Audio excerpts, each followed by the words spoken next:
noite. Boa noite, consegue me ver, me ouvir? Boa noite. Colocou aqui no chat. De onde que você é, Lívia? Conta para mim, você já atua na área? Em meio ao caos, né? Eu estou desejando bom dia, já é de noite, de Salvador, Bahia. Ô, cidade boa, hein? Fui passar minhas férias esse ano aí em Salvador, eu fiquei encantada com a cidade. É um sol para cada cabeça, né? Mas é muito gostoso, energia maravilhosa. Os baianos são incríveis. Seja muito bem-vinda, viu, Lívia? A gente espera rapidinho, só um pouquinho o pessoal chegar. Eu geralmente espero aí no máximo 3 minutinhos. Bianca está chegando. E já já a gente começa. Eu gosto muito de saber aqui de quem está chegando agora, o que vocês fazem, né? Vocês atuam já na área de recursos humanos, você é uma pessoa que é gestora, me conta um pouquinho sobre você. A Estela também está chegando aqui agora, a Estela estava na live de ontem, me lembro dela. Excelente, psicóloga clínica e organizacional. Eu acho que quem mais aproveita aqui os nossos conteúdos, não que não sirva para outros profissionais da área de recursos humanos, mas são os psicólogos, né? Acho que eles já têm a mentalidade propícia para o que a gente vai falar hoje, de segurança psicológica no ambiente de trabalho, da importância disso para a sustentabilidade das empresas. Então, seja muito bem-vinda, viu, Lívia? Bem-vinda também, Estela. Bem-vinda, Bianca. Eu mandei para vocês ontem o instrumento que a gente utilizou, deu certo, vocês conseguiram abrir? Me fala aí no chat, por favor, ou no microfone mesmo, viu, Lívia?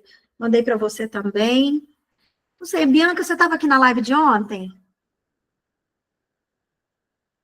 De onde que você é? Fala aqui para mim, por favor. Lívia, você estava na live ontem? Eu mandei para todo. Ah, tá. Eu mandei só para quem estava aqui e deixou o e-mail. Que a gente estava falando ontem de cultura organizacional, e eu trouxe para vocês um instrumento de avaliação da cultura organizacional, que é a IBACO.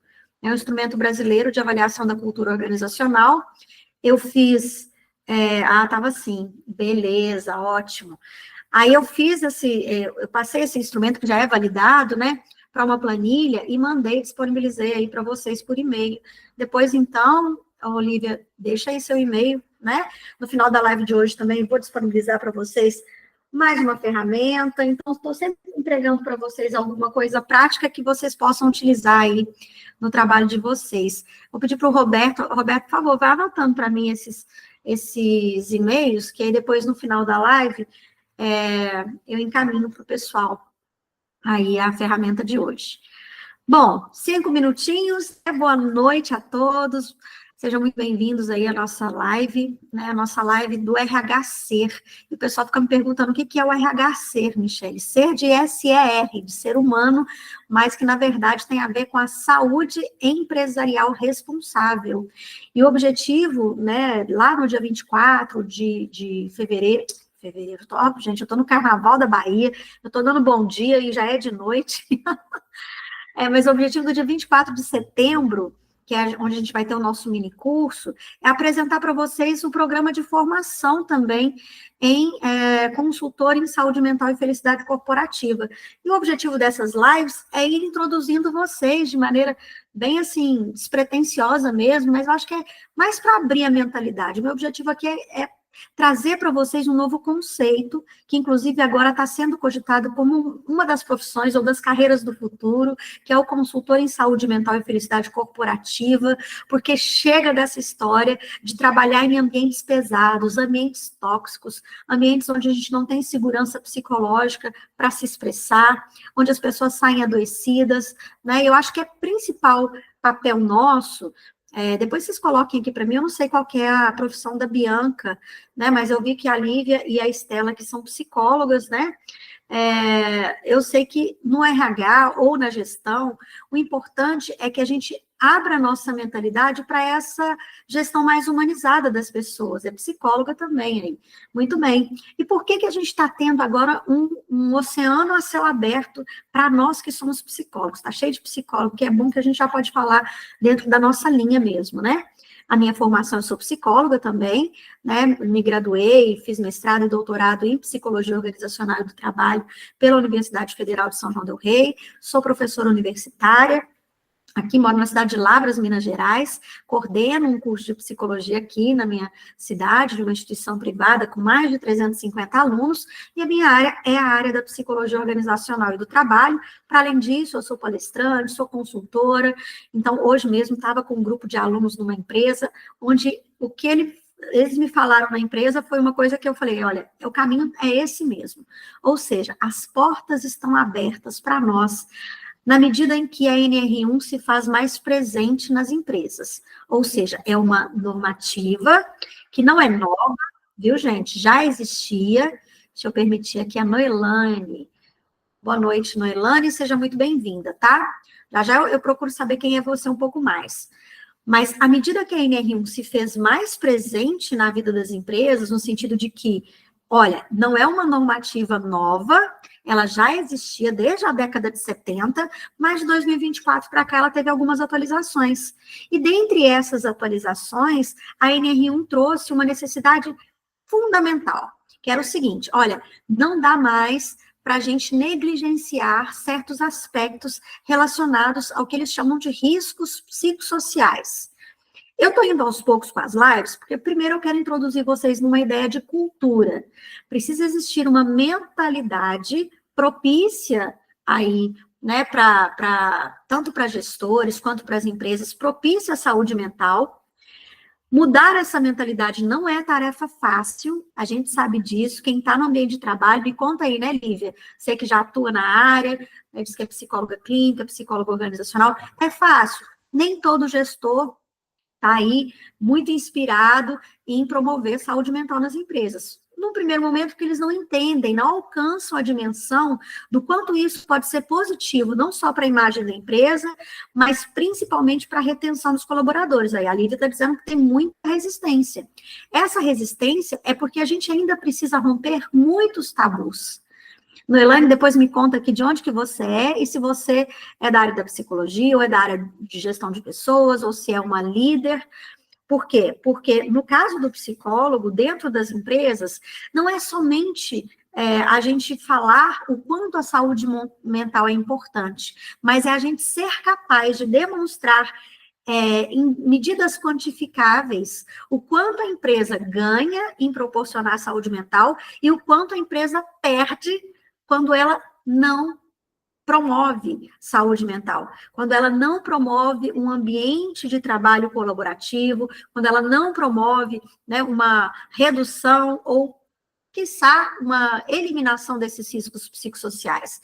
Então, a gente não consegue trabalhar com essa resistência se a gente não tiver dados.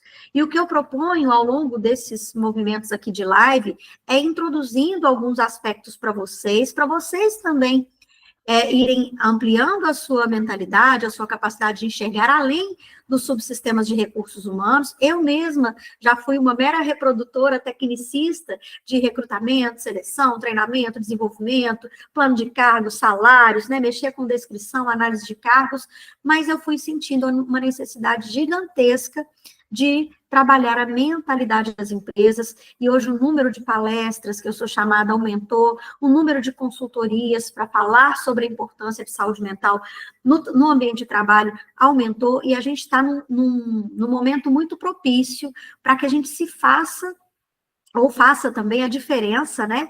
Se faça ouvida e faça a diferença nesses ambientes de trabalho. Então, fica aqui quem gostou desse assunto, né, e me inscreve, vou deixar um convite para vocês. Eu faço essa live fechada aqui no Meet, e depois eu subo essa live lá para o YouTube. Então, quem quiser estar acompanhando mais esse assunto, me acompanha no @doutora Michele Godoy. Michele com 2 L's e I, Godoy com I. Depois fica anota aqui para mim, Roberto, para as meninas terem acesso a como que escreve, tá? E hoje, então, ontem a gente estava falando de cultura organizacional, ou seja, quem trabalha no RH, quem é um consultor em saúde mental, ou quem é uma liderança numa empresa, um psicólogo organizacional, geralmente são pessoas que vão ser guardiões de uma cultura organizacional, ou aqueles que vão transformar uma cultura organizacional. Uma coisa que a gente tem que colocar em mente é que a cultura organizacional, falei ontem, estou repetindo aqui hoje, não é algo que a gente muda do dia para a noite. A gente só consegue interferir numa cultura organizacional, primeiro, trazendo os colaboradores para pensar junto uma nova proposta, né?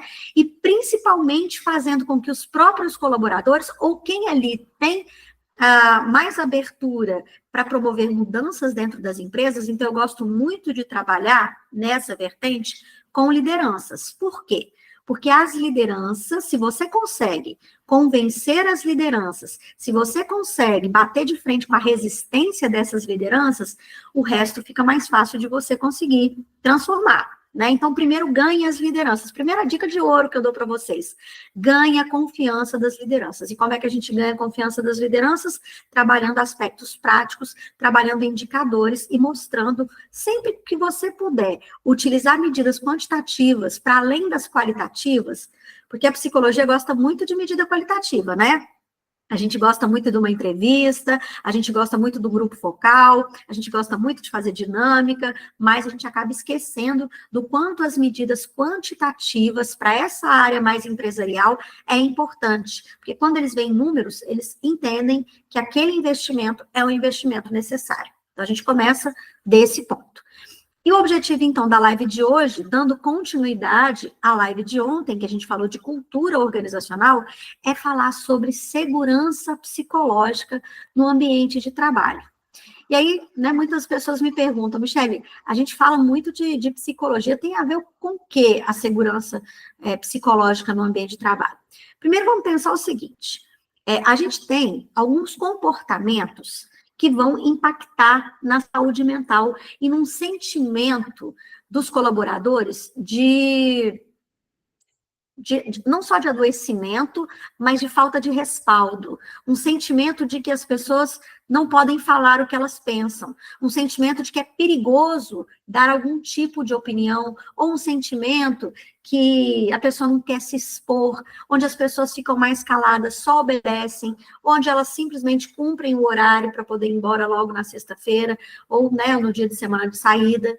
Enfim, quais são esses comportamentos que impactam a saúde mental dos colaboradores e que podem culminar por um sentimento de insegurança psicológica? E o primeiro desses comportamentos que a gente precisa entender aqui é o que a gente chama de microgerenciamento. Na época da pandemia, isso ficou muito evidente, né? Ou seja, muitos líderes tinham muita dificuldade de soltar os seus subordinados ali para trabalhar de casa, porque na cabeça dessas lideranças, as pessoas tinham que cumprir as 8 horas de trabalho em frente ao computador. Elas tinham que ficar monitorando se aqueles indivíduos estavam ou não estavam ali produzindo, né, vamos falar assim.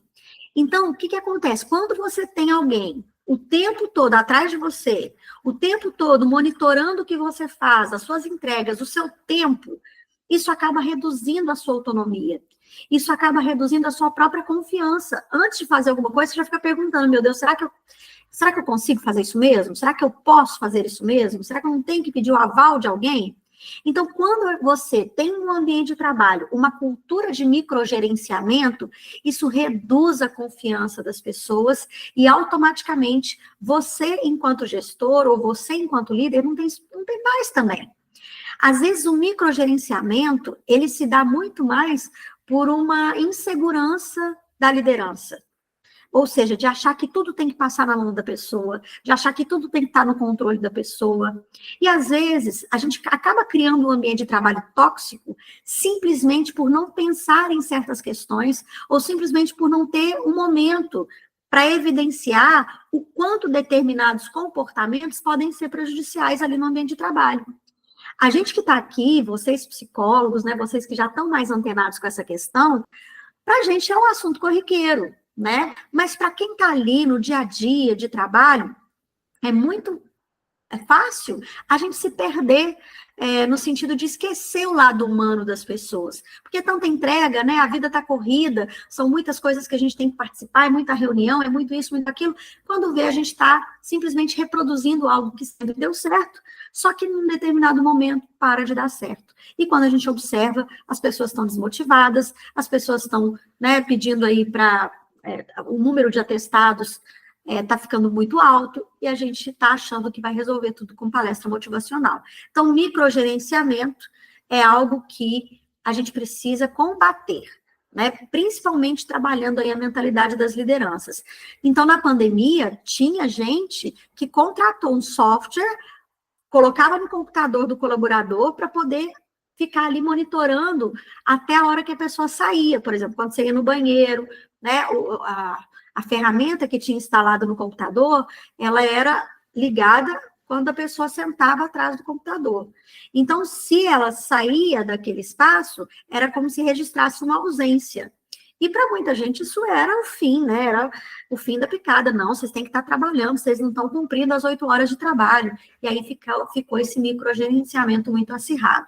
Depois, a gente começou a perceber que não, que as pessoas podem ser responsáveis pelas suas entregas, que a gente não precisa ficar cobrando, não precisa ficar em cima, né? Não precisa, isso já foi o tempo. Mas o microgerenciamento em alguns espaços ainda existe. O outro é a falta de empatia. Parece clichê, mas existe muito julgamento negativo, principalmente quando alguém abre a boca para falar das suas dificuldades. Ah, a pessoa está passando alguma questão financeira, a pessoa está passando algum problema de sofrimento mental, ou é na família, ou é com ela mesma, uma pessoa depressiva. E aí, a gente vê muito ambientes de trabalho que lidam com isso como se fosse uma fraqueza. Então, acaba que as pessoas que acabam, né, sendo acometidas de algum mal, elas preferem se calar e sofrer sozinhas. Então, não falar sobre os problemas acaba sendo sinal de um ambiente de insegurança psicológica, porque a pessoa fala assim, eu não vou falar nada, eu não vou falar nada, eu vou ficar quietinho aqui, porque se eu falar, as pessoas vão me julgar mal. Sabe onde acontece muito isso? Em ambientes militares. Existe até um nome que eles usam, que a gente faz um trabalho numa corporação aqui, e os militares diziam que os colegas que iam no psicólogo por alguma questão de adoecimento mental eram tidos como mushiba, olha o nome. Então, era a forma como eles chamavam quem acabava manifestando as suas dificuldades ali. Então, esse tipo de coisa, né, quando você acaba sofrendo um bullying, por essa falta de empatia mesmo, também deixa o ambiente ruim. A autopromoção, o que é isso? Não tem aquela história de que, quando a coisa tá boa, o líder toma para si, né, ou ele é superior aos demais, fui eu que fiz, e quando tá ruim, joga a culpa na equipe. Então, ambientes de trabalho onde os colaboradores não são tratados da mesma maneira, onde as lideranças acham que elas são maiores do que os demais, né, onde a liderança também toma para si aquilo que é bom e joga para o time aquilo que não deu certo, isso também contribui. A falta de apoio, né, principalmente entre colegas, acaba colaborando para essa sensação muito negativa, né, do ambiente psicológico inseguro. As expectativas que não são realistas, ou seja, quando a empresa exige do colaborador que ele esteja disponível o tempo todo. Tem gente que vai embora para casa, leva o celular, e agora com o WhatsApp ficou muito mais fácil, e aí se você não responde em qualquer hora que for, fim de semana, feriado, depois do horário de trabalho, fica parecendo que você está devendo alguma coisa. Então, também contribui para essa insegurança psicológica. A falta de respeito, isso não preciso nem dizer, né? Quando as pessoas do time são ignoradas ali, quando as pessoas são oprimidas, quando elas são menosprezadas, e a culpabilização, quando existe uma cultura de culpar o outro sempre pelos erros. E erro, gente, a gente tem tantos erros triviais, né? O erro que pode acontecer no dia a dia, que pode acontecer por uma desatenção, ou que pode acontecer mesmo porque o time está tentando acertar, dependendo da forma como a empresa lida com os erros, automaticamente ela contribui para esse sentimento de insegurança psicológica. Então, é importante que a gente entenda que essas coisas contribuem e as consequências desse ambiente. Uma delas é a gente perceber essa baixa performance, ou seja, os membros dos times, as equipes, perdem oportunidades gigantescas, né? Porque elas não podem, elas sentem que não podem errar, e aí, com medo de arriscar, elas simplesmente não inovam, não fazem nada. Então, acaba que a criatividade, a inovação, ela perde. Por quê? A criatividade e a inovação, o espaço para mudança, ele vem com abertura para o erro. Né? Se você não dá abertura para errar, se errar é um pecado gigantesco aí dentro da sua empresa, então automaticamente as pessoas não vão. Já é difícil as pessoas se considerarem criativas, né? E eu costumo dizer que é o seguinte: a gente nasce criativo e a gente vai desaprendendo a ser criativo ao longo né, do nosso crescimento, da nossa vida adulta. Quem aqui se acha criativo? Fala para mim aí no chat. Alguém aqui se acha criativa?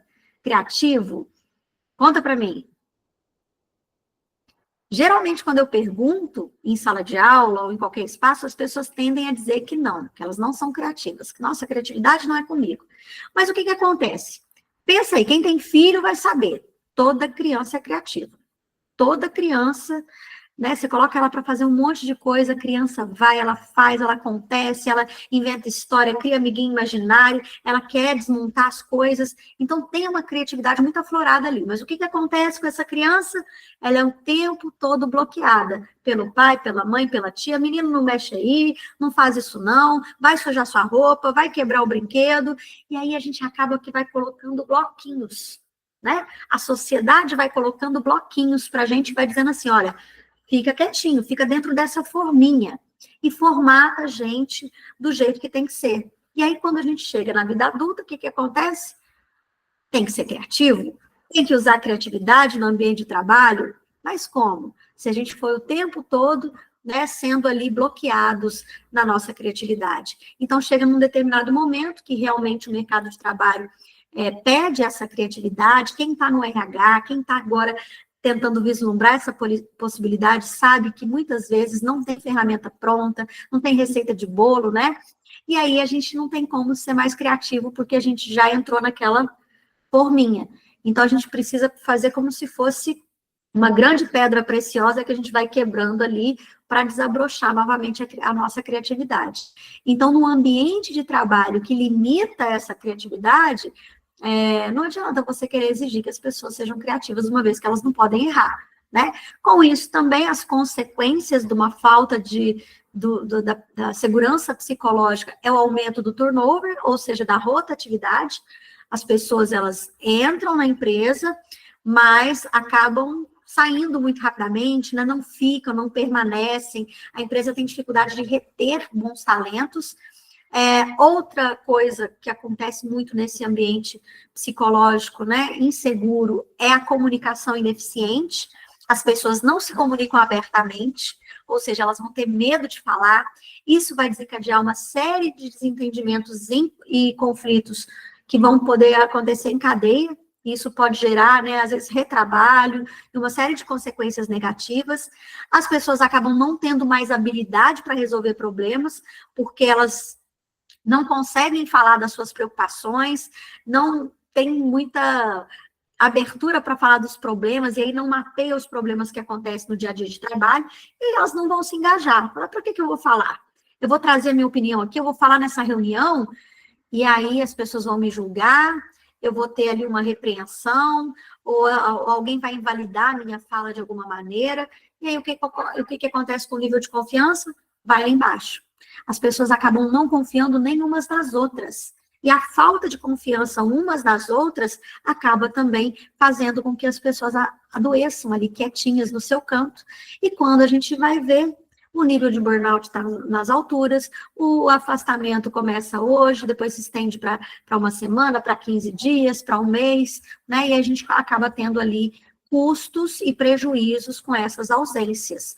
Então, é muito importante a gente entender que para a gente falar, chegar lá na NR1, que é toda uma normativa que envolve os riscos psicossociais, a gente precisa primeiro analisar a cultura de uma empresa e identificar se dentro dessa cultura eu tenho abertura ou uma mentalidade mais aberta, mais propícia para a gente falar de saúde mental. Se a gente já tem essa abertura, é um excelente caminho. Ah, Michele, mas não tenho essa abertura, eu tenho muita resistência, eu tenho que largar para lá? Não, por quê? Porque a NR1 agora é uma exigência. Pode ser que ela tenha postergado, né? O governo postergou o prazo até em maio do ano que vem, mas isso não significa que as empresas não tenham que cumprir. E todas as empresas, elas têm dois caminhos, né?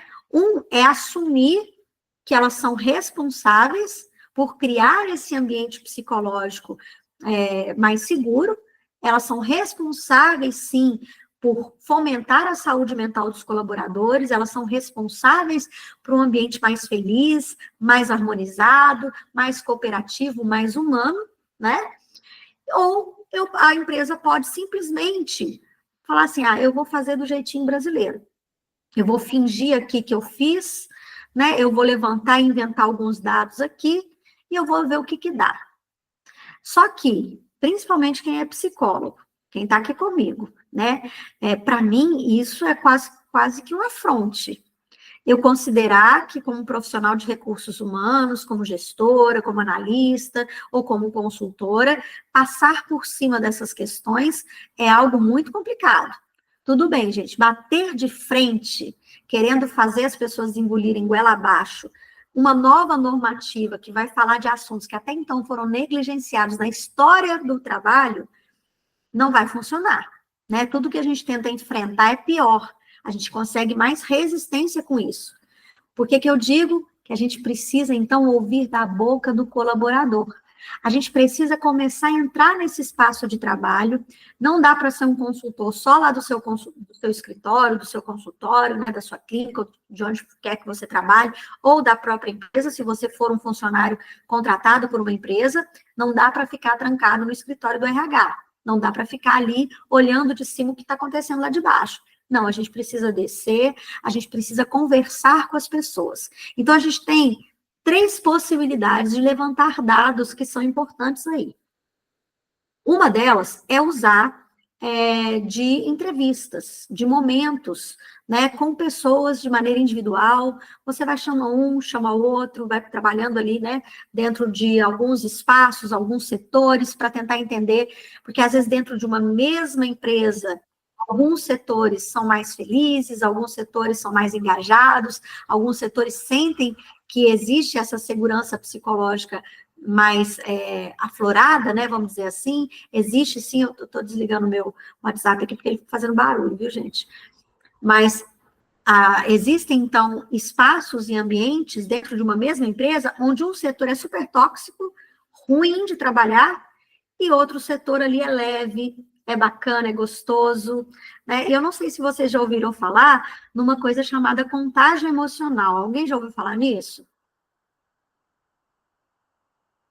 Alguém já ouviu falar em contágio emocional? Pensa o seguinte, você chega num ambiente de trabalho, né? Contágio emocional é o seguinte, você chega no ambiente de trabalho e o ambiente de trabalho é gostoso, é leve, as pessoas estão rindo. Você não conhece aquelas pessoas. Vamos supor que você está passando na fila de um supermercado, você está indo fazer compra numa loja. Se você chega no ambiente, está todo mundo feliz, está todo mundo rindo, está todo mundo, né, com aquela energia positiva, sem querer, quando vê, você já está rindo também. É ou não é? O mesmo acontece quando o ambiente é negativo, quando o clima é pesado. O contágio emocional vai dizer que a gente pode contagiar até 3 graus, em até 3 graus, ou seja, até 3 pessoas do nosso lado, na nossa frente ou atrás da gente, com a nossa energia. Então, se você entra num espaço de trabalho onde as pessoas estão de cara amarrada, né, onde as pessoas não falam, onde elas não compartilham nada, automaticamente, o que vai acontecer? Você vai começar a perceber que você também vai ser contagiado por essa energia pesada. Você chega em casa mais cansado, você chega em casa, né, mais abatida, e a gente acaba sentindo isso. Então, a importância de lidar com ambientes mais positivos, e daí a gente vem com a ideia de felicidade interna bruta, né?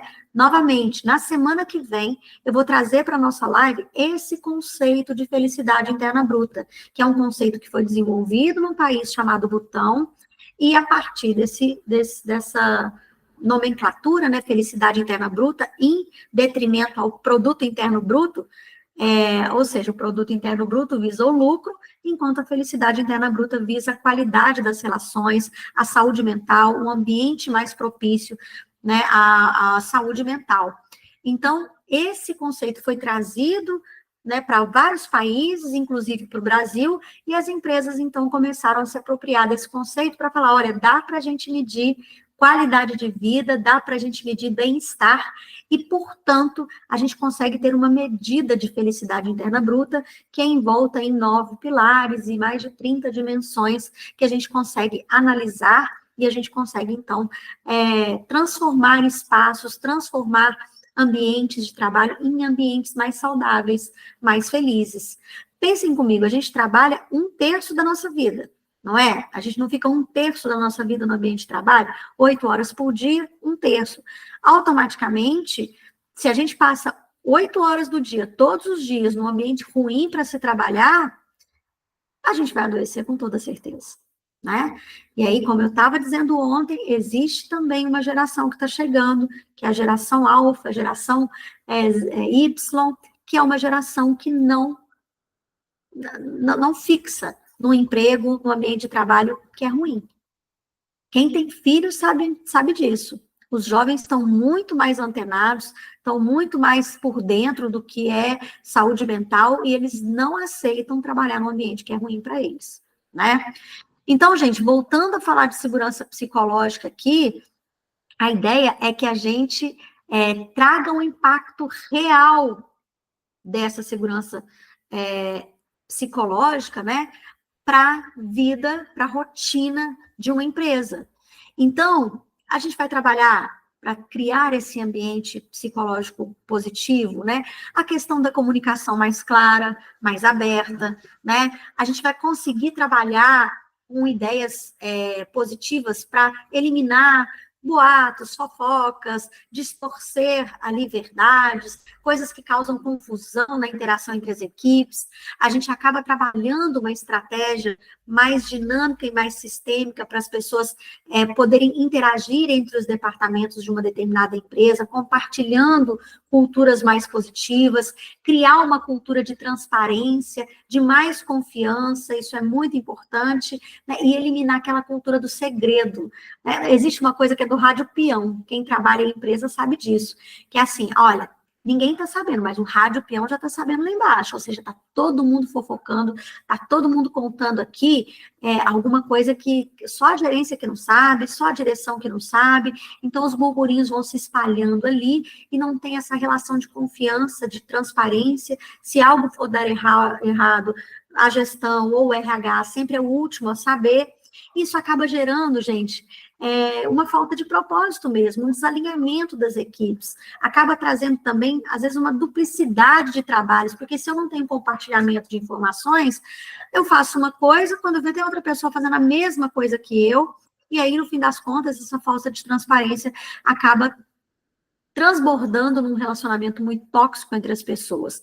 E aí a gente precisa pensar em tirar desse campo qualquer tipo de isolamento, qualquer tipo de desengajamento, né? Qualquer tipo de pouca propensão a correr risco, porque se a gente está aceitando o erro, se a gente está aceitando que as pessoas sejam claras, que elas possam falar de todos os assuntos, a gente está criando um ambiente psicológico bem positivo. Então, assim, se a gente está falando de positividade, né? Se a gente está pensando numa ideia de segurança psicológica, a gente está pensando em como fazer para que as pessoas possam tomar decisões. Então, a gente ajuda os colaboradores, principalmente as lideranças, a tomar mais decisões, mais autônomas, né? A gente também trabalhe a mentalidade dessas lideranças para delegar um pouco mais desse trabalho, para confiar mais nas equipes, porque esses aprendizados, eles acabam diminuindo, principalmente o medo que as pessoas têm, às vezes, de dar um feedback, de assumir que errou.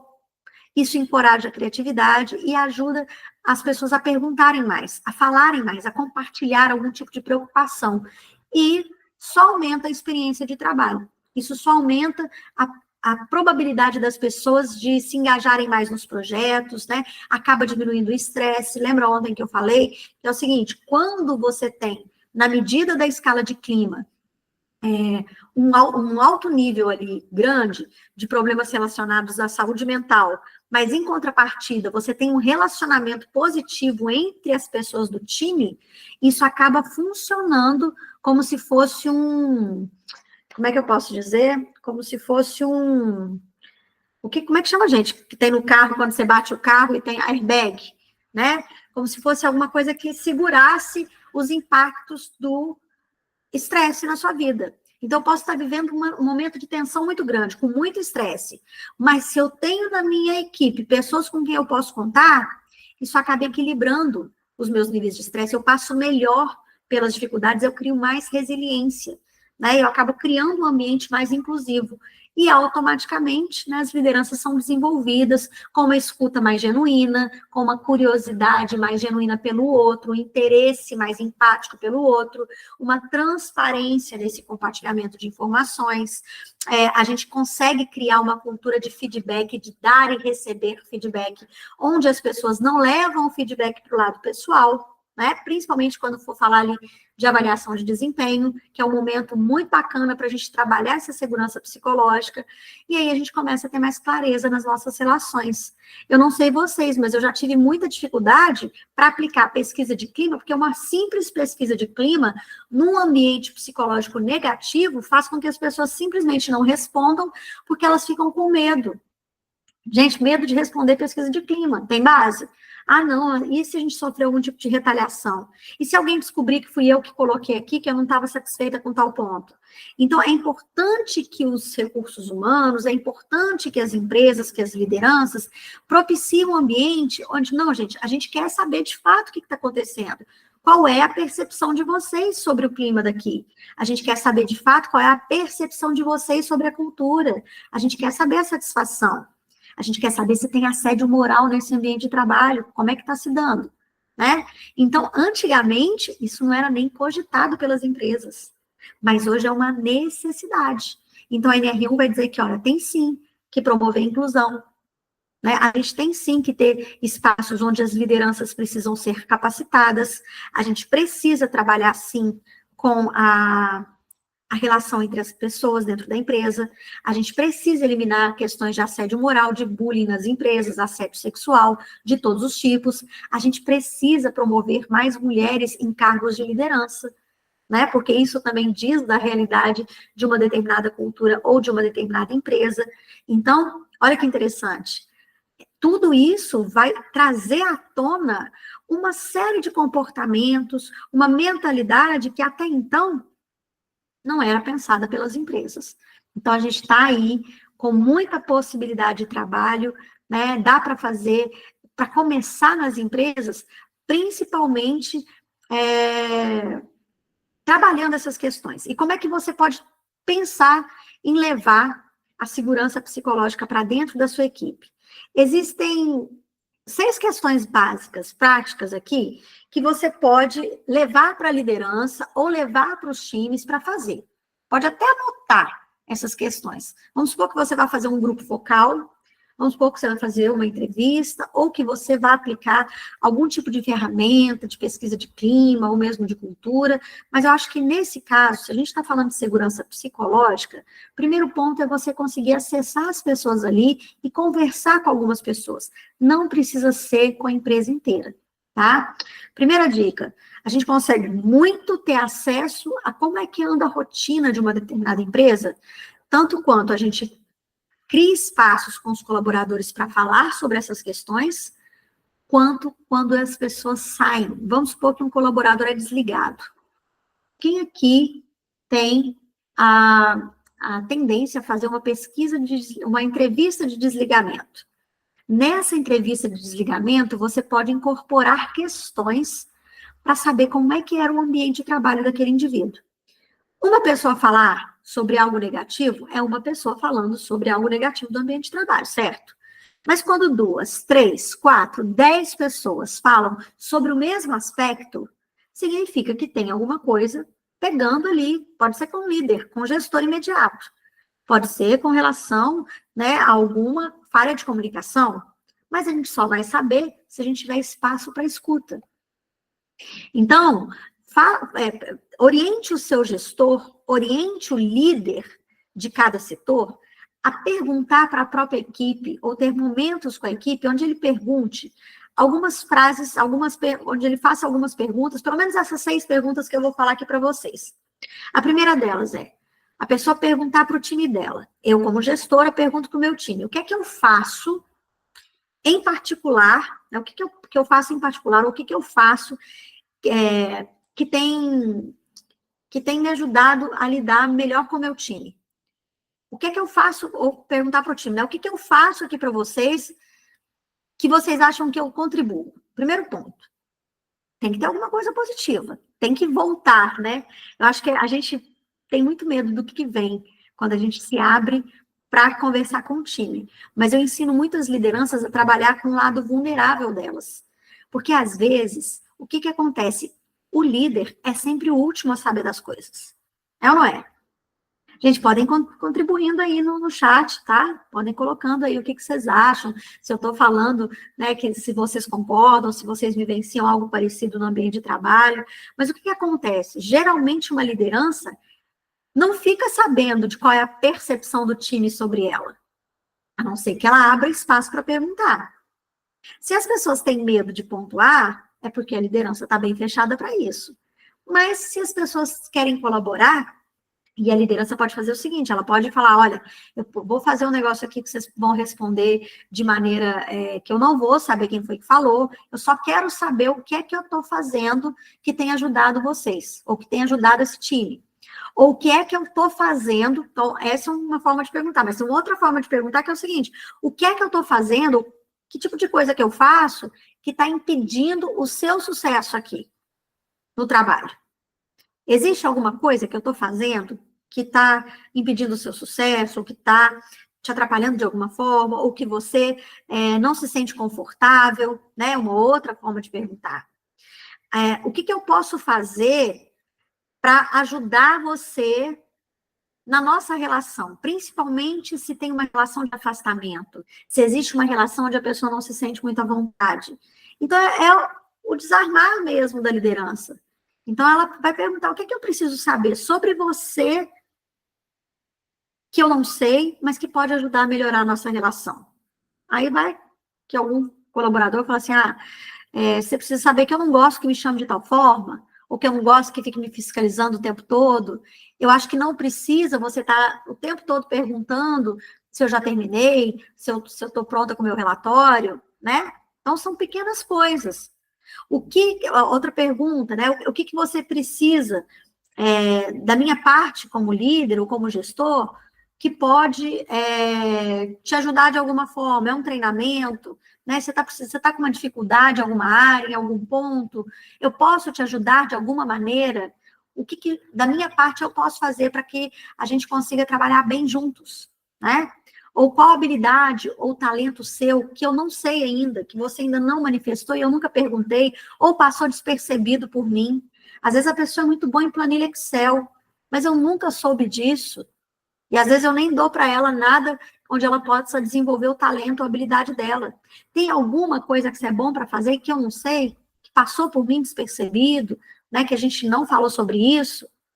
E, por fim, né, o que é que motiva você a estar feliz no seu trabalho? O que é que motiva você a estar bem, a se sentir bem nesse ambiente, nesse espaço? Então, gente, são questões que parecem ser questões, assim, que só com muita confiança mesmo as pessoas vão dizer, mas não. Uma vez que você está num cargo de gestor e que você dá abertura para o seu subordinado falar, mesmo que ele não fale naquele momento, você não precisa exigir que aquela pessoa te responda naquele momento, mas que ela reflita um pouco e traga para você de alguma maneira.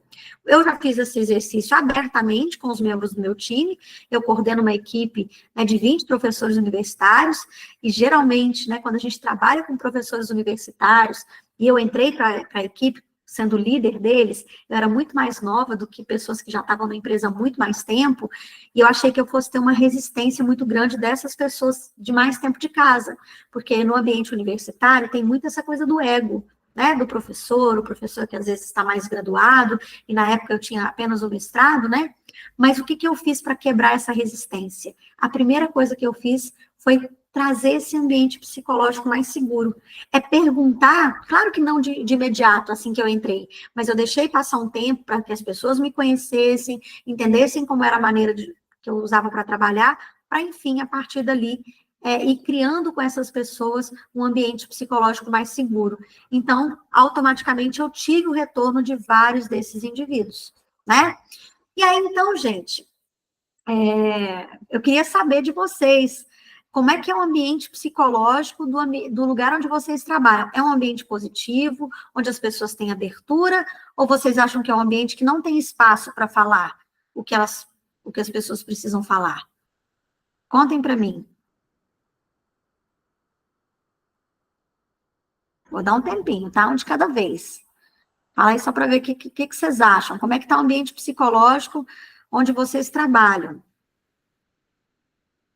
Eu vi que a Lívia tinha dito que ela enfrenta muita resistência, né, no seu ambiente de trabalho. O ambiente psicológico é um ambiente positivo ou é um ambiente de trabalho mais tóxico, mais negativo? O que você acha?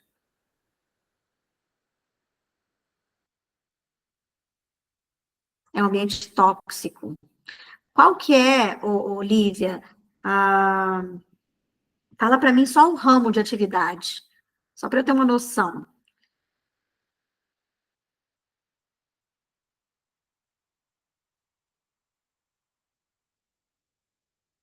E outra dúvida, né? Você, como psicóloga organizacional, você é contratada? Porque isso é um outro ponto importante da gente falar.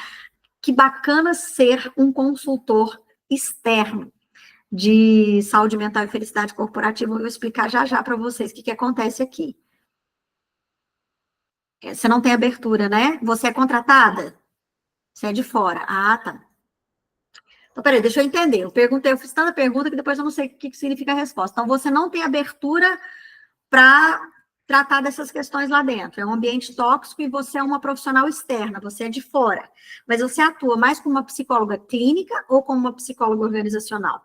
Porque se você é de fora, entendi, não na área de bem-estar. Tá, o que acontece? Quando a gente é funcionário de uma empresa, é a mesma coisa do psicólogo clínico consultar ali um parente, um amigo, né? O que acontece? Por que não é aconselhável que a gente faça terapia com amigos e faça terapia com alguém que é da nossa família? Porque a gente está contaminado, né? Porque o nosso olhar está enviesado, certo?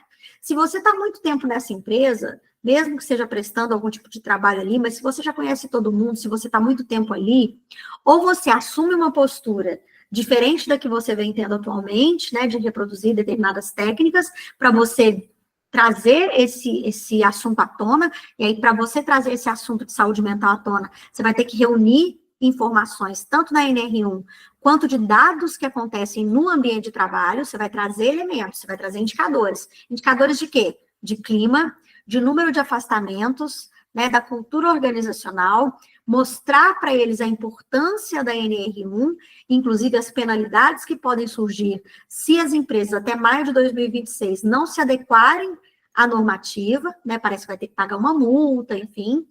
E aí você mostra a importância do seu trabalho como consultora de saúde mental e felicidade corporativa. Até porque a imagem da empresa perante a sociedade, ela também melhora. Então, outra coisa que você pode levantar, a retenção dos colaboradores. Tem quanto tempo de casa as pessoas? São pessoas mais antigas, que estão sempre reproduzindo as mesmas coisas, já existe uma cultura, né, de pouca adesão para essas questões, porque são gente que já está mais antigo de casa, que pensa aquele velho pensamento, né? As coisas sempre foram assim, nunca vão mudar.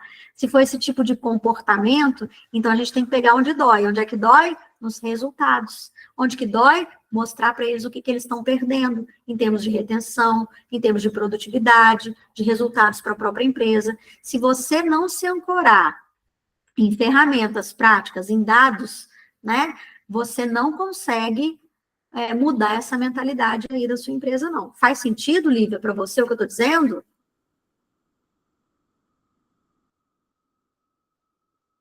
Conta aí para mim.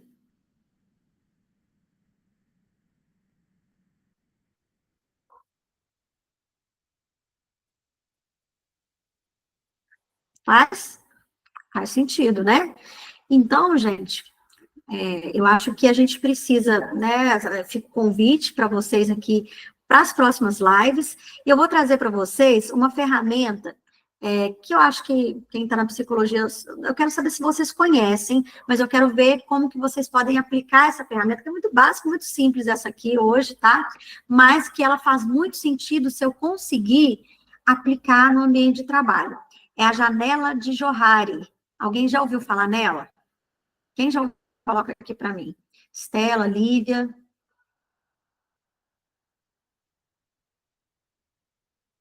Vocês conhecem essa ferramenta? A Lívia já. A Estela conhece também? Depois você coloca aqui para mim. Não conhece, né? Então, é o seguinte, eu vou compartilhar minha tela só para vocês conseguirem visualizar como que a janela funciona, tá? Isso aqui eu tirei do Instituto de Segurança, do Instituto Nacional de Segurança Psicológica.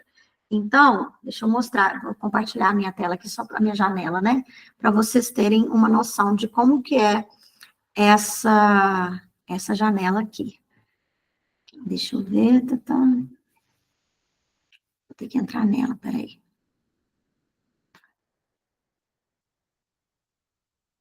Aqui, janela de jorrar, é essa. Pronto. Vamos lá? Só um segundinho. Tá.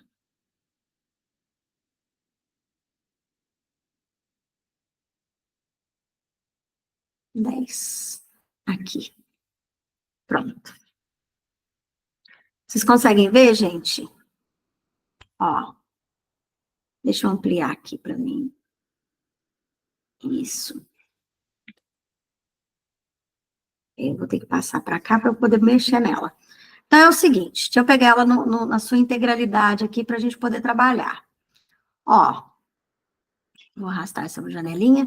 Vou começar pelo começo. A janela de Johari é um instrumento que a gente usa até para autoconhecimento, né? É como se fosse uma arena e a gente precisa, então, pensar dentro do ambiente de trabalho, aí vocês podem compartilhar isso com algumas lideranças, né? Que é o seguinte, existe na nossa janela de Johari quatro momentos, né? Ou quatro frentes, quatro quadrantes. Um é quando a gente chama de arena. É um ambiente que todo mundo sabe que está acontecendo. A gente está falando de segurança psicológica e a gente está falando de informações que são compartilhadas dentro da empresa e dentro da equipe. Você, como gestora, ou você, como liderança, e aí, como consultora, você compartilha isso do ponto de vista do líder, tá? Ele, como líder, vai pensar o seguinte: o que é conhecido por ele e o que é conhecido pelos outros. Então, assim, o líder sabe e todo mundo sabe aqui nessa empresa sobre o ambiente de trabalho, tá? A gente está falando sobre o ambiente de trabalho. Então, tem a arena. Eu sei, todo mundo sabe, por exemplo, todo mundo sabe que nessa empresa existe aqui a prática de assédio moral. Só que ninguém fala nada, é velado, mas todo mundo sabe, né? Eu sei, fulano sabe, quem entrou agora, todo mundo sabe. Então, é a arena, está explícito, está claro. É conhecido pela pessoa e é conhecido pelos outros. Aí, eu vou descer aqui, existe a fachada. Ou seja, eu sei, mas as outras pessoas não sabem. Então, dentro da minha janela de Johari, eu sei que acontece isso, mas a gente colocou aqui por baixo dos panos, alguém saiu, foi embora, ninguém sabe, ficou entre nós, né? Então, o que é que a pessoa, o que é o líder sabe, mas os outros não sabem? É uma área oculta, é uma área de fachada. Aí eu tenho o desconhecido. Eu não sei e ninguém também sabe, certo? E eu tenho o ponto cego. As pessoas falam, as pessoas sabem, mas eu, como líder, não sei. O que acontece? Se eu estiver na arena, onde todo mundo sabe, e as pessoas sabem, se for coisas positivas, a gente precisa compartilhar. A gente precisa trabalhar ideias, a gente precisa compartilhar né, trocas. Vamos supor que um setor funciona muito bem, que as pessoas são muito coesas, são muito animadas, as pessoas têm ali motivação, engajamento. Vamos compartilhar isso daqui? Eu sei, todo mundo sabe o quanto é bom trabalhar aqui no RH. Todo mundo fica feliz, a liderança é boa, a comunicação flui. Então, a gente precisa expandir essa arena, compartilhar as vozes, trabalhar as ideias. E se eu sei, todo mundo sabe que é um aspecto negativo, todo mundo sabe, vamos tratar. Vamos cuidar disso daqui, né? Se eu tenho um ponto cego, ou seja, se todo mundo sabe, menos eu... Peraí que tem alguém querendo entrar na nossa chamada. Deixa eu ver se eu permito aqui. Só um minutinho, gente. A Juliane. Pronto. Deixa eu voltar para minha... Bem-vinda, Juliane. Tudo bem com você? Nós estamos aqui caminhando para o finalzinho, vai ser muito bem-vinda, tá? Estou aqui mostrando para o pessoal uma ferramenta muito bacana que a gente utiliza para poder analisar ali o espaço, o ambiente de trabalho em termos de segurança psicológica. Então, seguindo aqui na minha janela de Johari, eu tenho... Depois eu quero saber de onde você é, viu, Ju? Deixa eu só terminar a janela. Isso aqui é uma janela de Johari, que a gente chama. Eu vou disponibilizar esse instrumento para que vocês possam preencher. Então, vamos lá. Na minha arena, eu preciso compartilhar as coisas boas ou eu preciso tratar as coisas negativas. No ponto cego, as pessoas sabem e eu não sei. Então, vamos supor que eu seja uma liderança que tem algum comportamento que as pessoas não gostam e elas não falam comigo. Então, eu preciso perguntar para as pessoas como é que eu posso melhorar e agir com base no feedback que elas vão me dar. Então, eu tenho que ter um momento com a minha equipe para saber o que eu faço bem e o que eu não faço legal, que as pessoas precisam me dizer, certo? Isso aqui proporcionando já um ambiente psicológico seguro para as pessoas poderem falar. Aí, na parte de baixo, né, na parte da fachada, ou seja, é a área oculta. Eu sei, mas as pessoas não sabem. Então, eu posso permitir que as outras pessoas conheçam as minhas aspirações, as minhas dificuldades, ou que, né, no caso, eu estava falando de assédio moral, aqui no caso é mais tratar, tá? A gente tem que tratar, eu acho que não é mais esconder o problema, é lidar com o problema, criar um compliance, criar algumas políticas de tolerância zero aí ao assédio moral, mas tem que falar sobre isso, tem que conscientizar as pessoas. Mas no caso de uma liderança, são coisas que, por exemplo, eu sei não só sobre mim, coisas que me desagradam, mas as pessoas não sabem, coisas que eu às vezes tenho dificuldade para falar com a minha equipe, mas as pessoas também não sabem. Então, o que eu vou fazer? Eu vou me desarmar como liderança, vou mostrar o meu lado vulnerável, vou mostrar para as pessoas quais são os meus limites, e vou dizer que eu conto com elas para me ajudar nas minhas dificuldades. Que não significa que eu tenha que saber tudo, não significa que eu tenho que ser bom sempre, mas que eu estou compartilhando com elas a minha dificuldade, eu conto com elas para poder melhorar essas questões, que por enquanto são fachadas ou são áreas ocultas. E quando eu estou na área desconhecida, aqui do meu lado direito, eu não sei e as pessoas também não, isso é espaço para crescimento. Um espaço para que a gente descubra, enquanto equipe, que os talentos ocultos possam emergir. É aquela coisa, lembra que eu perguntei lá para vocês, que ia virar para a equipe e falar assim, tem algum talento seu, tem alguma habilidade sua que passou despercebido por mim, que eu não presenciei ou que eu não observei? De repente você fala para mim e a gente consegue, então, de repente, ter oportunidades, né, mais voltadas aí para suas aptidões, mais voltadas aí para suas habilidades. Então, essa é uma janela de Johari, né, que a gente utiliza entendendo um pouco mais qual é o papel das lideranças, qual é o papel dos colaboradores. Se cada um pensar na sua própria janela de Johari, eu acho que a gente já cria um espaço bacana para trocas, né, para compartilhamento de ideias, para que as pessoas possam, enfim, ser quem elas são, sem medo, né, sem medo de sofrer, sem medo de sofrer nenhum tipo de represália. Elas podem simplesmente se mostrarem vulneráveis ali, e compartilharem as suas potencialidades. Já tinha trabalhado nessa perspectiva, Lívia? Depois você me conta aqui no chat, por favor. E Ju, me conta, de onde você é? Eu sou de Guarapuava, no Paraná. Paraná. Eu sou psicóloga e quero trabalhar aí nessa área da saúde mental nas empresas. Ah, que bacana, Ju. Seja muito bem-vinda. Né? Hoje nós estamos com um grupo só de psicólogas aqui. Então, a Lívia, a Bianca, a Estela, e tinha mais alguém aqui comigo, que todas elas psicólogas. A gente está fazendo, Ju, um movimento aqui que é muito legal, que é trazendo para vocês uma nova possibilidade, oportunidade, diante de agora, né, dessa abertura que as empresas estão tendo mais para falar sobre saúde mental, que é a nova normativa da NR1. Então, em relação a isso, o quanto vai ser necessário que as empresas passem a contratar, né, consultores externos na área de saúde mental, e a gente trouxe um adendo para essa formação, que é o consultor em saúde mental e felicidade corporativa. Criar ambientes mais saudáveis, criar ambientes mais seguros psicologicamente, né? Criar ambientes onde as pessoas possam, então, não só servir como apaga-fogo de saúde mental, depois que está todo mundo adoecido, está todo mundo já nas suas tampas. Não, a gente quer tratar com prevenção. Eu acho que o principal fundamento da NR1 é promover a prevenção das questões relacionadas à saúde mental.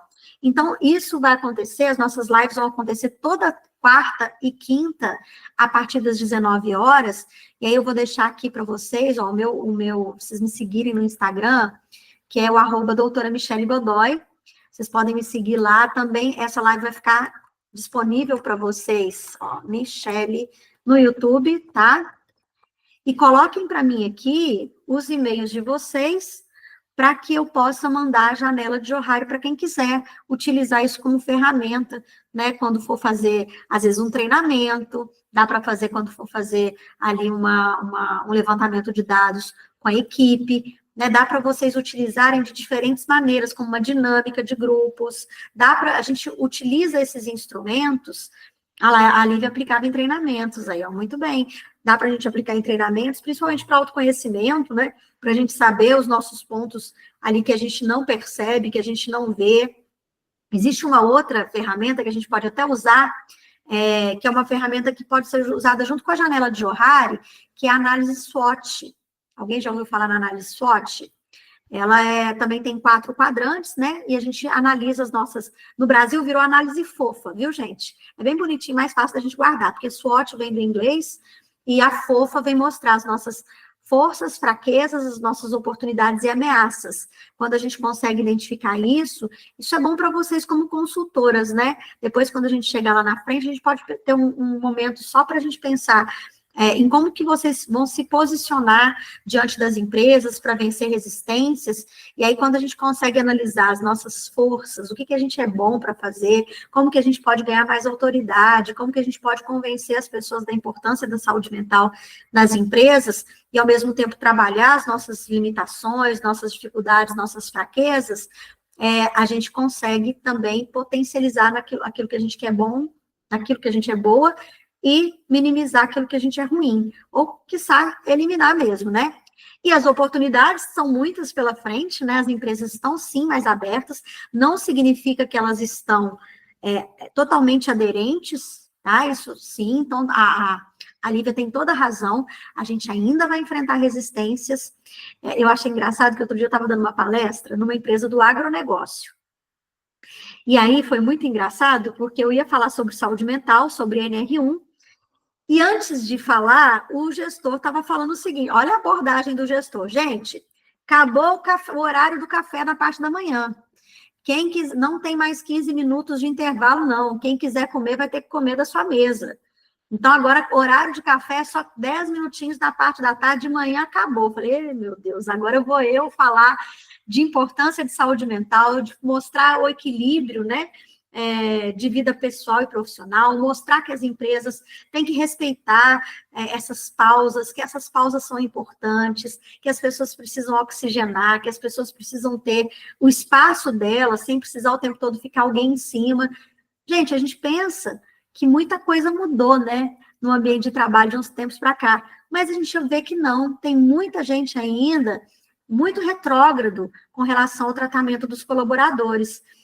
Mas eu já achei um gancho, né? Então, quando eu vi que ele estava abordando por esse caminho, a gente vai com mais cuidado, claro, porque não adianta bater de frente. Você vai trabalhar com um monte de pessoas que não estão familiarizadas com o assunto de saúde mental, homens do agronegócio, são pessoas que às vezes já estão mais no ambiente rural, estão acostumados, né, a até uma fala, um linguajar, que beira um pouco a gente, para quem está de fora, fica parecendo meio desrespeitoso, mas é o jeito que eles interagem entre eles. Romper com essa estrutura não é muito fácil. Então, como é que a gente aborda? Fazendo eles refletirem, né, trazendo para eles elementos para eles pensarem como que essa forma de trabalhar na prática pode vir a adoecer. Na hora que eu fui puxando, né, a fala deles, que a gente foi puxando os dados, várias pessoas adoecidas, várias pessoas já tinham pego atestado, às vezes ali com motivo físico, mas que estava reverberando no aspecto emocional, porque geralmente a pessoa vai pedir um atestado ali por alguma questão física,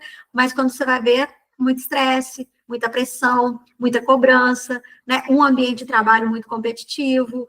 Então, aí quando eles vão entendendo que é reflexo da forma, da rotina de trabalho, da forma como o trabalho é organizado, eles mesmos vão tendo uma consciência. Eu acho que esse é o nosso principal desafio. Nosso principal desafio, a gente já está conscientizadas, né? Psicólogas que somos, estamos conscientizadas dessa necessidade, mas isso não está muito claro para as empresas. E quem precisa explicar é a gente. Ok? Obrigada, Estela. Obrigada pelo coraçãozinho aí. Obrigada, Ju. Obrigada. Gente, então, ó, me sigam lá no Instagram, @doutora Michele Godoy, me sigam também no YouTube, essa live vai ficar gravada lá. Quem quiser, deixa o e-mail, Ju, se quiser deixar seu e-mail aqui para mim, é só deixar no chatzinho, que eu mando lá para você também, tá? E dizer que para vocês que na próxima quarta-feira, às 19 horas, a gente já está por aqui também, tá bom? Eu espero vocês. Boa noite, bom fim de semana e a gente se vê. Tchau, tchau.